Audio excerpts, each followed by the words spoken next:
Toll గేట్ల విధానంలో ఒక భారీ మార్పులైతే 1 బై 1 చోటు చేసుకుంటాయి. ఒకప్పుడు ఖచ్చితంగా అక్కడ క్యూలో నుంచుని, ఆ డబ్బులు గట్టి, రిసిప్ట్ తీసుకుంటే ఒక్కొక్క వెహికల్‌కి 2-5 మినిట్స్ పట్టేది. ఎందుకయ్యా అంటే చిల్లర ఇవ్వటం ఇదంతా కూడా.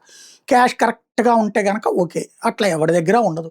దాంతో నడిచిపోయింది. ఆ తర్వాత ఫాస్ట్ ట్యాగ్ వచ్చాక కొంత తగ్గింది. కానీ అయినా ఫ్లోటింగ్ పెరుగుతోంది కాబట్టి మళ్ళీ పెరుగుతా ఉన్నటువంటి సందర్భంలో స్పీడ్ ఫాస్ట్ ట్యాగ్ అని తెచ్చారు. బట్ వాళ్ళు సరైనటువంటి ఎక్విప్‌మెంట్ పెట్టుకోవట్లేదు.